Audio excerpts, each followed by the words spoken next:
Hey folks, Chad and I are in the rigging studio again, and we have a Crescent kayak. This is my boat, the Light Tackle 2, and we're going to be putting the Groovy console on it and the risers. So tell me a little bit about the console. So the biggest reason was to go from right to left across the kayak, giving a track mainly for the big screens for like depthfinder and electronics and whatnot. But I think Jeff's got a different thing in mind.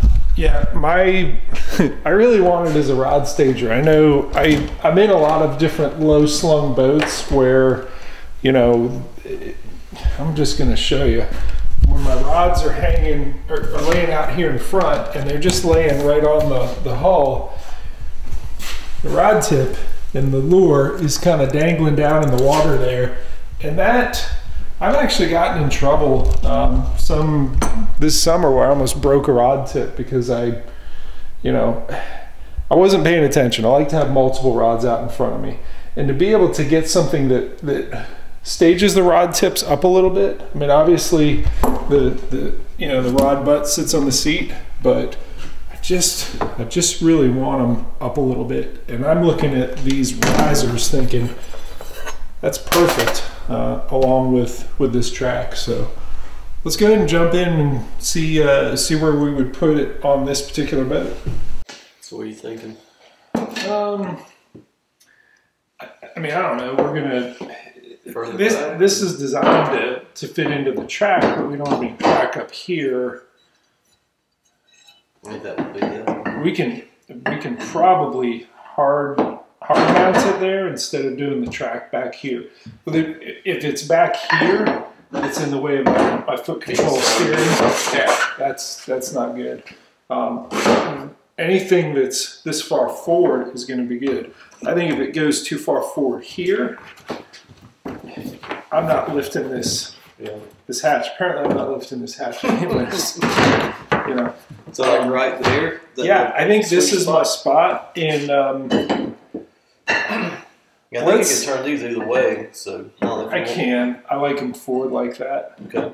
So we can hard mount the risers there, but I think for the purposes of the video, let's show how you do it using the track first, and then we'll move them up. Okay. Does that make sense? Yep. All right, let's do that. All right, so you're looking at two different products here. This was the Groovy console, and when we first came out with this, it's to basically flush mount across the deck of a kayak. So we added the second item, which is the riser kit, and it was more to get it up higher, and was mainly designed to go in the tracks.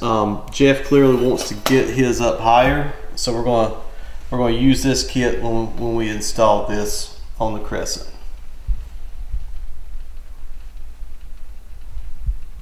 All right, so you have screw, washer, track nut. Make sure you're turning it the right way. Go ahead and get that started. Put the track nut into the track.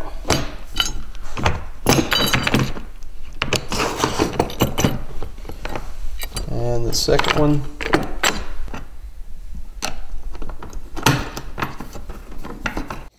Okay, for those of you that really want to get super critical with their measurements, you can get this exactly right. I kind of just eyeball it, make a Sharpie mark there and there, keeping in mind that there is some flexibility with the boats anyway, but this gets me close enough. So now I want to drill a 3/8 hole on that spot. Now I want to throw a word of caution. There are some different angle drill bits that makes this process easier. This particular one is made for metal, so it helps prevent it from walking, which is a challenge when you're drilling metal, even aluminum. All right, so just trying to hit the center again. You can get crazy with calipers if you want to, but there's enough wiggle room kind of built into Another trick, you see me starting to stop and it keeps that walk from happening. Might want to press battery too. Hold on a second. There you go. Alright, other side. As I'm making a mess.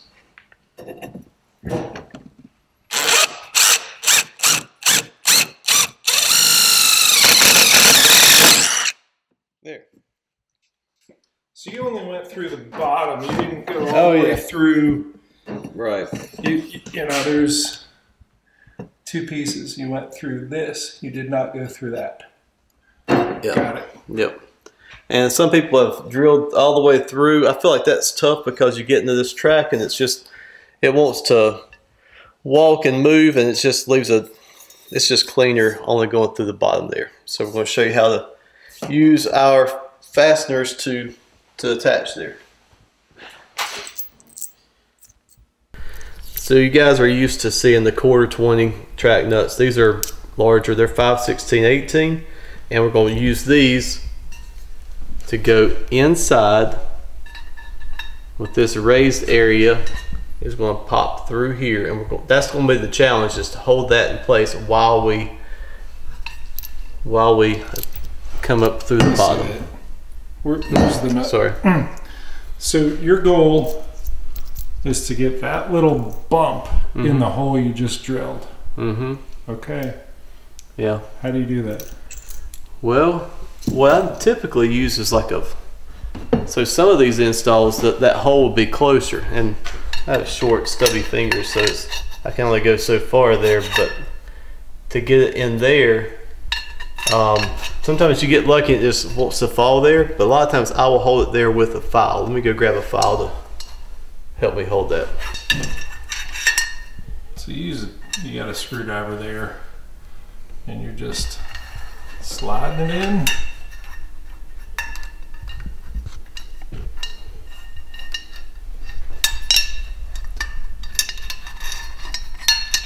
Like that. And once it falls in, you can kind of apply a little pressure, then you're able to hold it.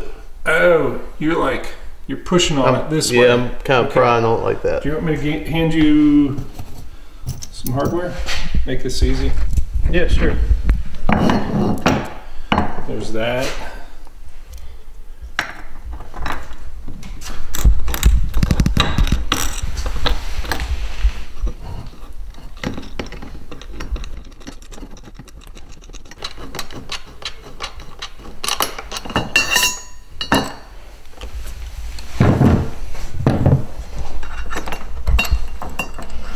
Get it started? Yep.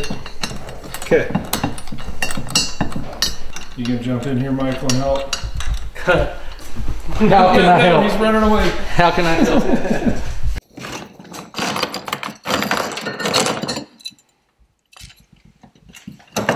You go ahead and take that one off, Michael.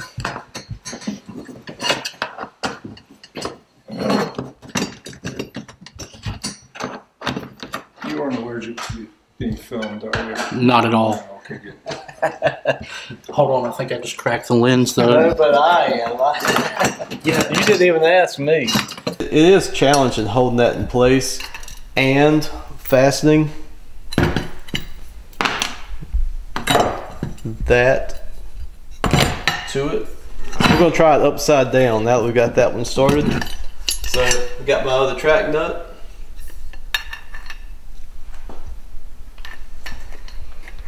And gingerly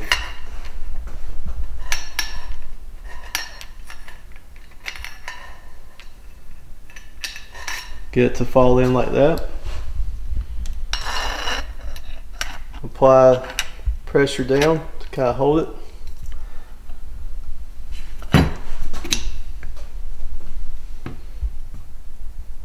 You need a third arm. I found where my fastener was.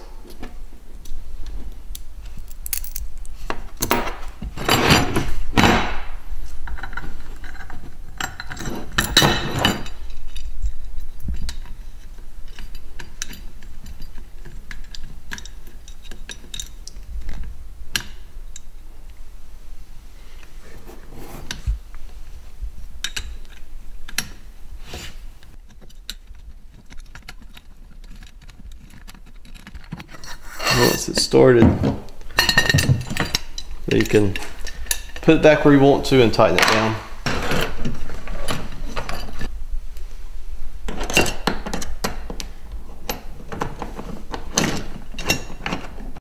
All right, so the end cap just presses in there. It's got a little cutout to fit the geometry. It can be kind of challenging with the sharp edge of the extrusion. So if you're having a little trouble, Michael's going to show you how to clean it up a little bit. Bottom side. Nice sharp knife, razor, whatever. Kids, be careful. This is where the blood. Yeah, this is right. We're fixing to, but shave it down. This just makes it a little bit easier because it's a crisp edge. And just a reminder, do one yeah, side sure. so it will Okay. stay in. If you try to take it off all 3 sides, they will be loose and come out.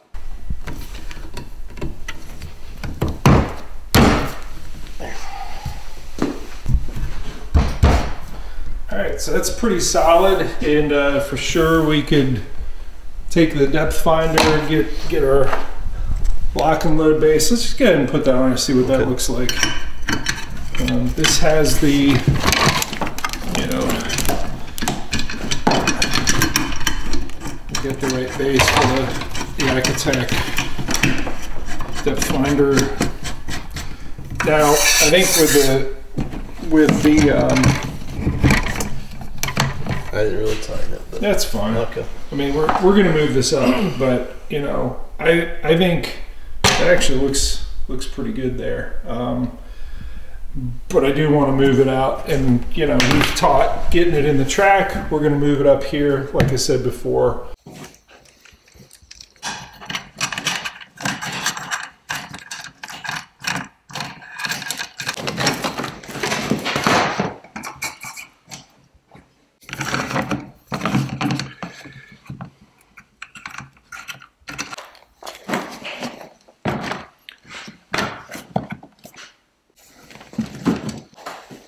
All right, so, I mean, I just quickly put a whole lot of different things here. Michael, hand me that rod. This is initially what I was looking for, is when I set my rods down, that I have something that I can set down and will not slide off, and it actually gives me that raised, you know, I can have my fuzzy chatterbait here, not get in trouble.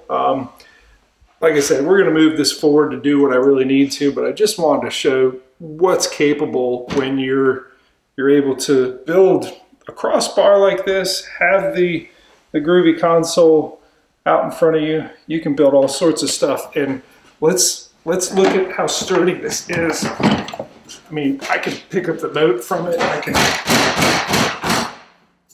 hurt my hand, bang on it. It's solid. That's the critical part of this, is with the riser, you're locking it down, and it's not going to be this flimsy thing. We can add more weight in depth finder monitors, and it's going to handle it. But I think I'm going to take some of this off, go back to letting it just be a riser. I may keep the track pack on there. That looks pretty cool. One thing I would like to point out too is this is aluminum extrusion, and this is stainless steel. It's just powder coated. Okay. So it's not going anywhere. Nice. So we've taken this apart. Now we're going to show you how to hard mount it. And I've never done this, but Chad says we can use these track nuts as backing plates. That'll be new. All right, so when you're doing this, we're going to line them up on this cross piece here, and when you do this, you have to pick, you have to pick something at least two sizes smaller than what you're going through. So that's a quarter. We're going to go to the drill index, and here's our quarter 15/64, 7/32, and 13/64. So we're smaller. What that means is when you mash this thing through, and I got a driver ready with the right bit for it, it's gonna push plastic out of the way. That makes it really tight. I'm gonna have to have a good bit of downward force to really make that work, because it's not really a self-tapping thing there. Anyhow, let me get this bit in there and just start removing plastic from this light tackle tube.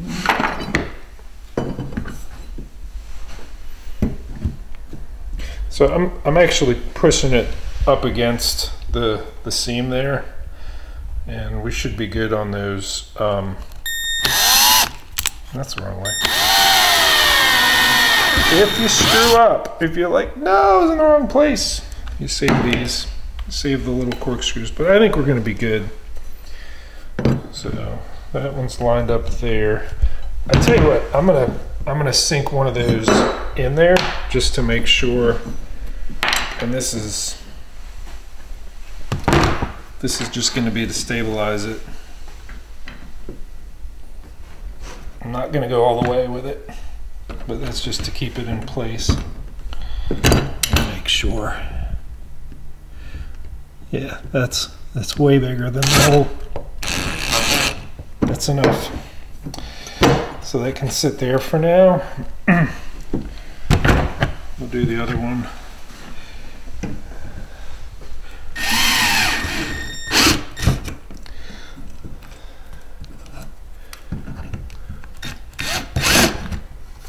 Okay. Don't forget that washer, lock washer. Yeah, I'll put a lock washer in there.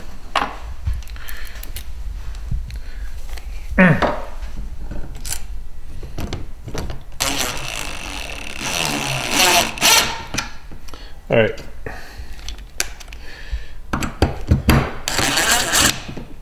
That one started. Get my washer.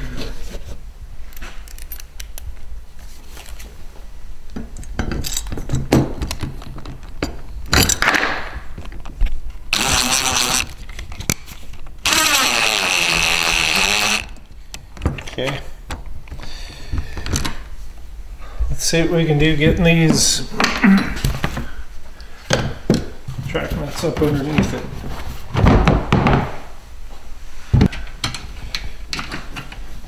So I'm just checking my tension on these vice grips. I really just want it to lock on there, and yeah, I think that's gonna work.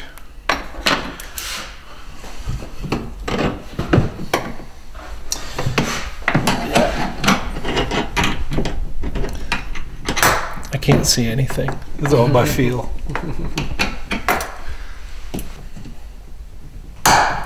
That sounded better.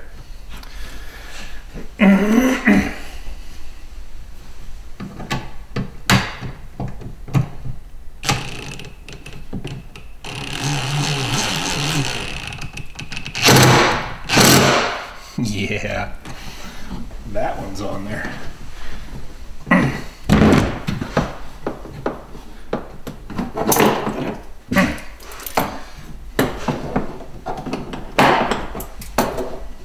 All right, so we're moving it further forward. Jeff's got it attached, the riser's attached there through the hole. And I'm just going to do the same thing. You probably can see better than I can over there, Jeff. Does that look all right? That's good, Doc. Okay. Very precise.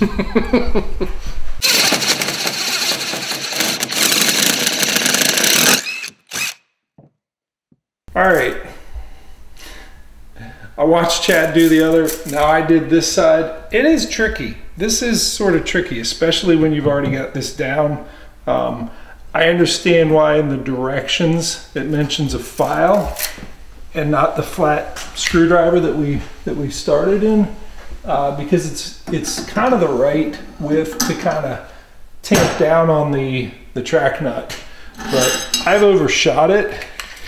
And Chad was talking about another trick of using the tape measure to bring it back, and start over.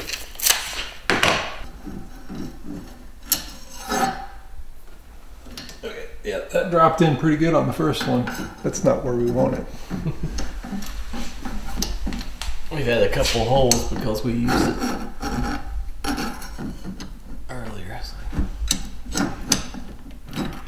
Yeah, this works better when you just have one set of holes. Oh, I am on it. Okay. Now we just come up through here. I'm going to use kind of the weight of the file. I keep it up towards the top, let it drop down.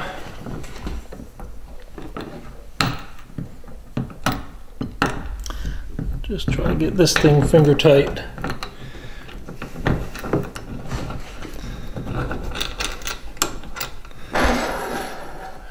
All right, I got it. Just started. Now we just finish tightening it, and then we can get the end caps put back on, and then this is done. All right, time to clean up our tools. Let's just give this one more look there. That's probably gonna sit like that, honestly. And that'll go there. Camera mount there, rod, and then maybe one on the end. Or probably they'll go rod, rod, rod. So 3 of them there, track pack here, net there, good to go. This is how I'm gonna use it. Thanks for watching.